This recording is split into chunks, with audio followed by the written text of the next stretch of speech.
Hello students, स्वागत है आपका हमारे इस YouTube चैनल पर जिसका नाम है class 12th accountancy for NCERT by Ganpat Garg. आगे बात करते हैं हमारे इस चैनल को बनाने के उद्देश्य के बारे में। तो हमारा उद्देश्य आपको क्लास 12th के लेखा शास्त्र यानी अकाउंटेंसी का अध्ययन करवाना है। अब बात करता हूँ क्लास 12th की अकाउंटेंसी की। तो क्लास 12th की अकाउंटेंसी की दो बुकें हैं जिनकी इमेज आपको स्क्रीन पे देखने को मिल जाएगी। स्क्रीन पे आपको ये दोनों फोटो दिख रही है। जो फर्स्ट फोटो है वो लेखा शास्त्र यानी अकाउंटेंसी की फर्स्ट बुक है और जो सेकंड इमेज है वो लेखा शास्त्र यानी अकाउंटेंसी की सेकंड बुक है। अब आगे बात करते हैं इन बुकों के बारे में।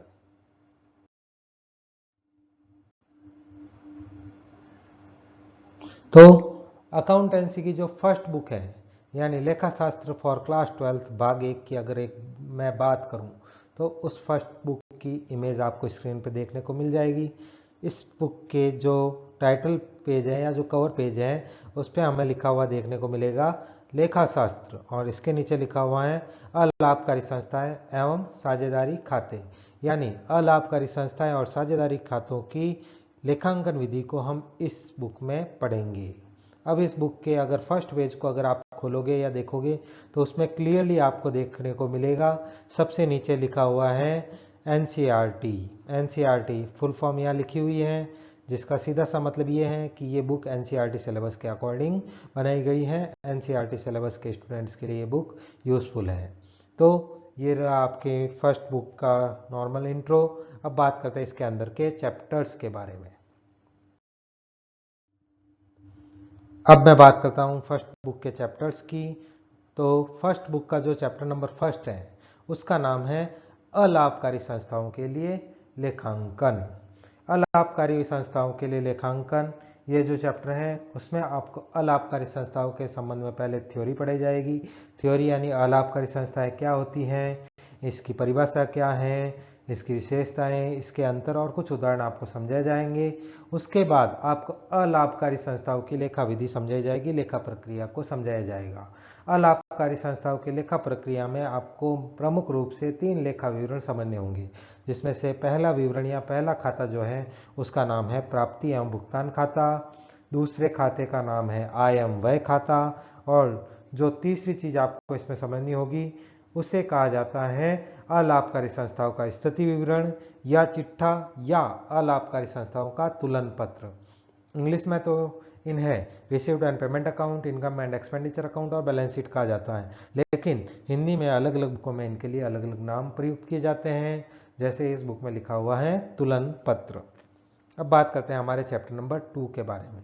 तो ये जो बुक है उसका जो चैप्टर नंबर 2 है उसका नाम है साझेदारी लेखांकन की आधारभूत अवधारणाएं। यहाँ से हमारी पार्टनरशिप यानी साझेदारी शुरू हो जाती है।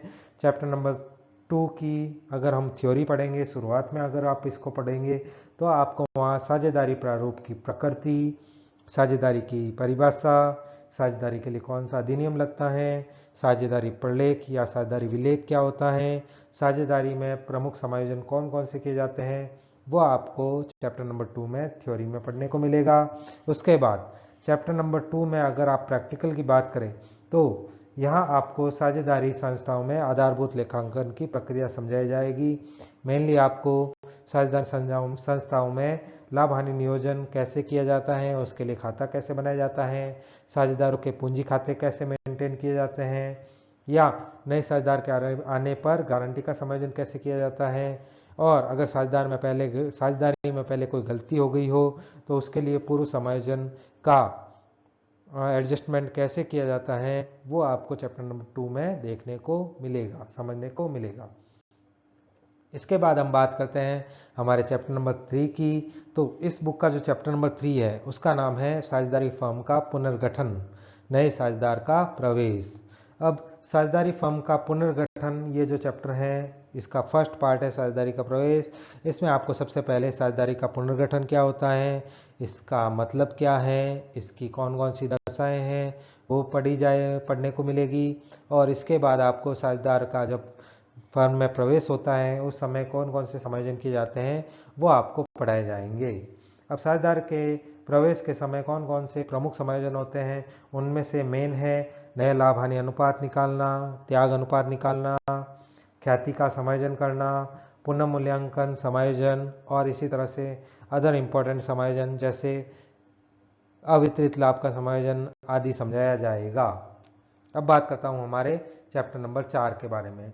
तो चैप्टर नंबर 4 का नाम है साझेदारी फर्म का पुनर्गठन, नए साझेदार नहीं सॉरी साझेदारी फर्म का पुनर्गठन, साझेदार की सेवानिवृत्ति या मृत्यु।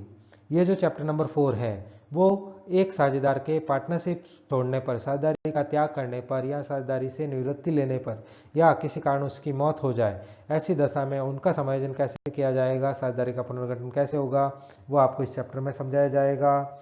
इसमें आपको पिछले वाले चैप्टर के समायोजन तो यूज करने ही होंगे, साथ साथ कुछ नए समायोजन करना, जैसे अधिलाभ या फायदे का अनुपात निकालना, साझेदार की निवृत्ति पर उसे देय राशि का निपटारा करना,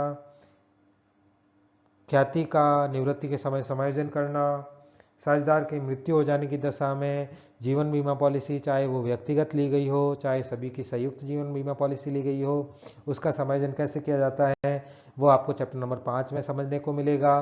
अब बात कर चैप्टर नंबर 4 में समझने को मिलेगा। अब बात करते हैं हमारे चैप्टर नंबर 5 की।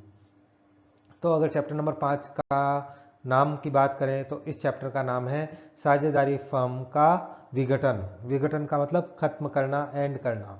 तो अगर साझेदारी को खत्म करने का सभी पार्टनर डिसीजन ले लेते हैं तो उसके बारे में हमें इस चैप्टर में पढ़ना होगा कि क्या क्या दशाएं होगी, कैसे हमें अकाउंटिंग करनी होगी।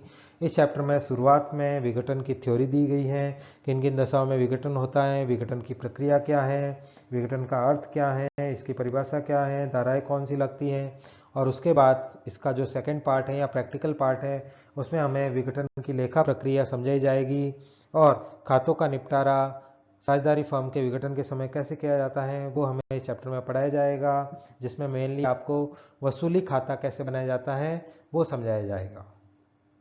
अब आगे हम बात करते हैं हमारे सेकंड बुक की। अभी आपने हमारी अकाउंटेंसी यानी क्लास 12th अकाउंटेंसी की फर्स्ट बुक को पढ़ा, फर्स्ट बुक के बारे में समझा।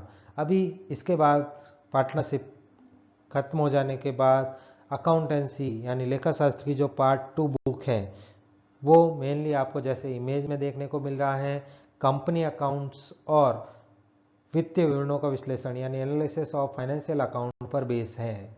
इसके जब फर्स्ट पेज की अगर हम बात करें तो सीधी सी बात है, इसके ऊपर क्लियरली नीचे मेंशन है कि यह बुक एनसीईआरटी सिलेबस के अकॉर्डिंग बनाई गई है।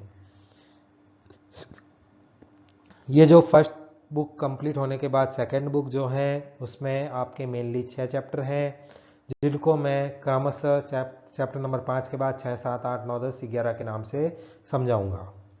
तो अगर बात करूं इसके फर्स्ट चैप्टर की, क्लास 12th अकाउंटेंसी के भाग 2 के अगर कंटेंट की यानी उसके चैप्टर्स की बात करें तो इसका चैप्टर नंबर फर्स्ट यानी हमारा चैप्टर नंबर 6 जो है वो है अंश पूंजी के लिए लेखांकन। अंश पूंजी के लिए लेखांकन कंपनी लेखे का पहला चैप्टर है। कंपनी लेखों का पहला चैप्टर होने की वजह से सबसे पहले इसमें कंपनी की थ्योरी बताई जाएगी, यानी कंपनी प्रारूप का अर्थ क्या होता है, इसकी परिभाषा क्या है, किस अधिनियम के अंतर्गत यह कार्य करती हैं, इसकी विशेषताएं क्या हैं, कंपनी के प्रकार कौन कौन से हैं, कंपनी की अंश पूंजी के कितने प्रकार होते हैं, कंपनी के अंशों के कितने प्रकार होते हैं, उनकी प्रकृति क्या होती है, अंश क्यों जारी किए जाते हैं, उनको जारी करने की प्रक्रिया क्या है, वो सभी हमें इसकी थ्योरी में पढ़ने को मिलेगी। और अगर बात करूं अंश पूंजी के लिए लेखांकन चैप्टर के प्रैक्टिकल के बारे में तो यहाँ आपको मेनली अंशों का निर्गमन और अधिग्रहण कैसे होता है उसकी प्रक्रिया और उसके लेखांकन को समझाया जाएगा। इसके बाद बात करता हूं हमारे चैप्टर नंबर 2 के बारे में। तो हमारा जो चैप्टर नंबर 2 है अकाउंटेंसी के भाग ब का चैप्टर नंबर 7 वो आपको बताएगा ऋण पत्रों के निर्गमन और मोचन के बारे में, जैसा कि आपको इसके नाम से ही पता चल रहा है।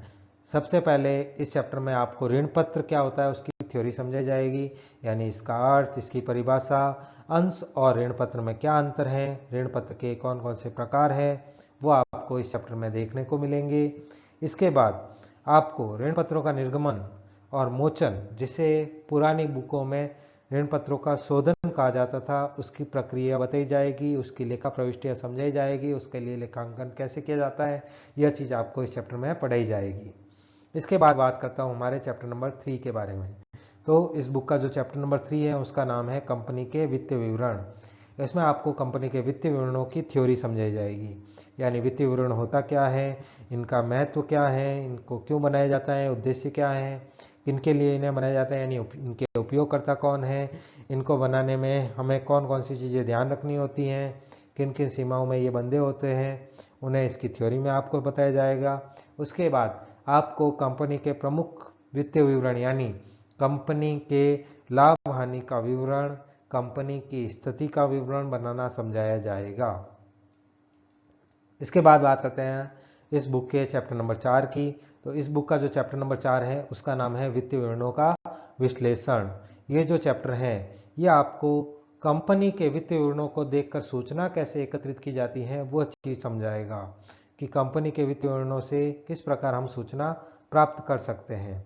इसमें आपको वित्तीय विवरणों के विश्लेषण का अर्थ, उसका महत्व, वित्तीय विवरणों का विश्लेषण किस उद्देश्य से किया जाता है, वित्तीय विवरणों के विश्लेषण की सीमाएं कौन कौन सी होती हैं, यह इसकी थ्योरी में बताया जाएगा। और अगर इसके प्रैक्टिकल की बात करूं तो यहाँ हमें वित्तीय विवरणों के विश्लेषण की 3 विधियाँ समझाई जाएगी, जिसमें से पहली विधि का नाम है तुलनात्मक विवरण विश्लेषण, दूसरी विधि का नाम है समानाकार या समरूप विवरण विश्लेषण और तीसरी विधि का नाम है आवृत्ति विश्लेषण।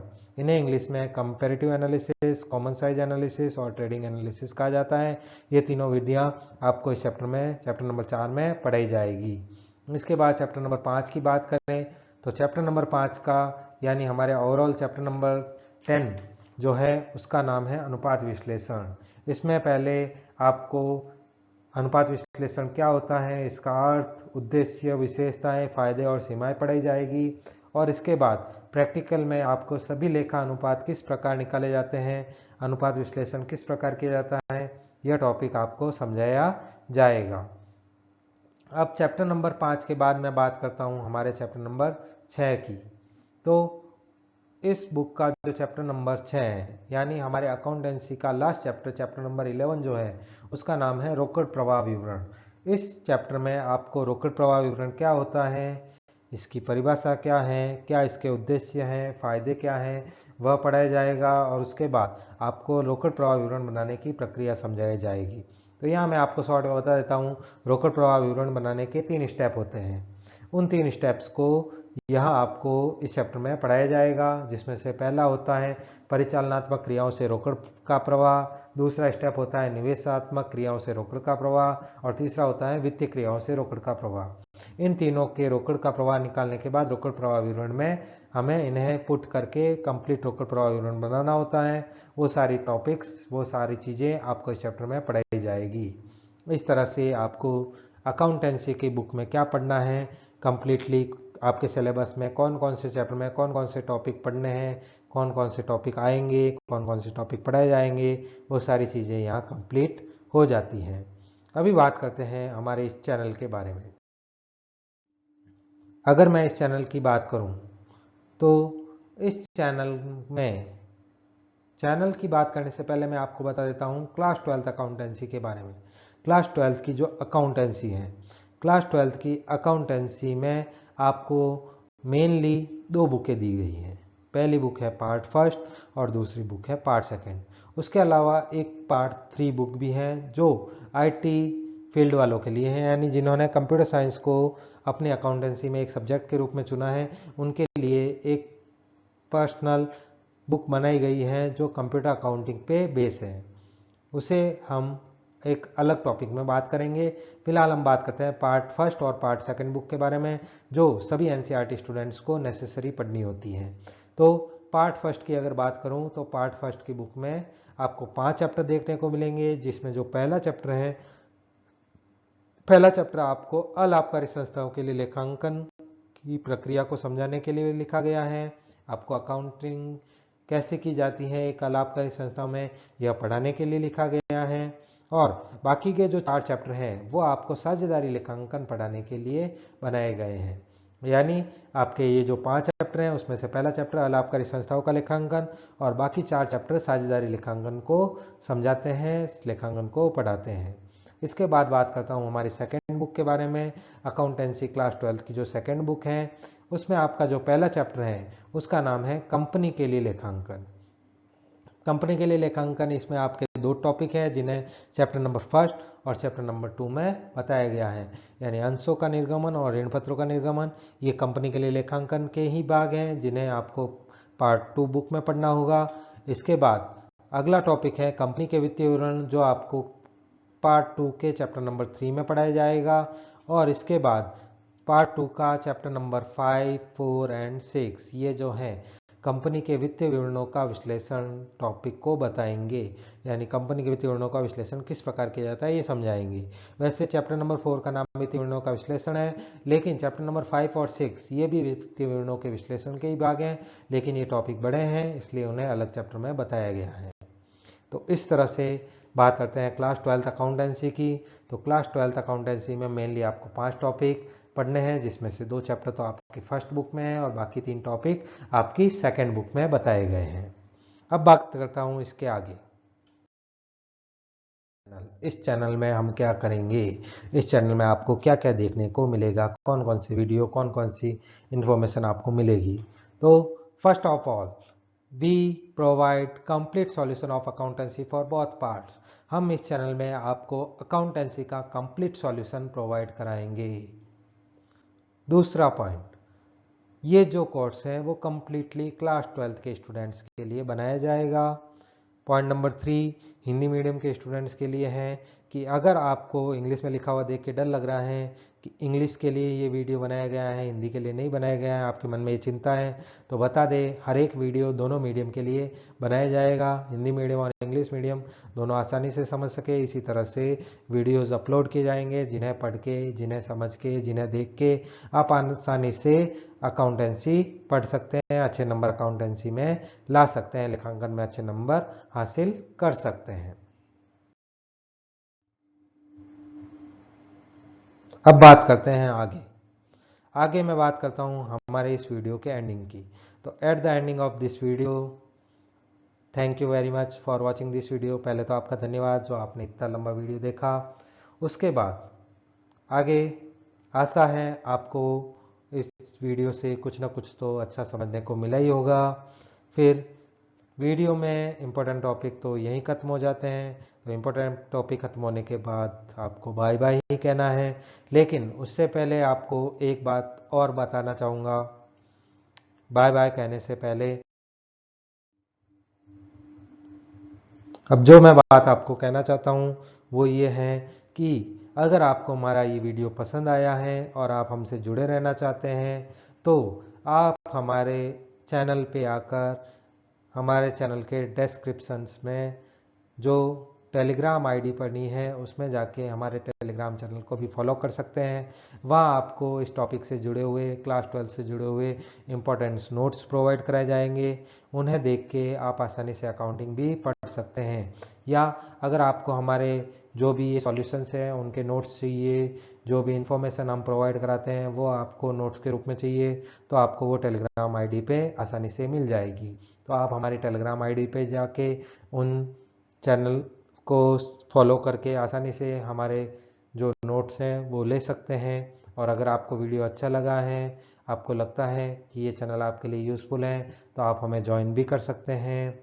बस आगे आपकी मर्जी, जैसा आप करना चाहें, आपकी इच्छा है। आपका ये वीडियो देखने के लिए एक बार फिर से तहे दिल से बहुत बहुत धन्यवाद। हमारा जो चैनल है उसका नाम है श्री हनुमान क्लासेज, जिसके द्वारा ये वीडियो आपको प्रोवाइड करवाया गया है। ये सारी इन्फॉर्मेशन कलेक्ट की गई हैं गणपत सर द्वारा और प्रोवाइड कराने वाले भी आपको गणपत सर ही हैं। इसके बाद अगर बात करें जाते जाते क्या करना चाहिए, तो जाते जाते एक ही बात कहूँगा, bye bye, take care, thank you very much for watching this video. Last में जय Siya Ram. Thank you very much.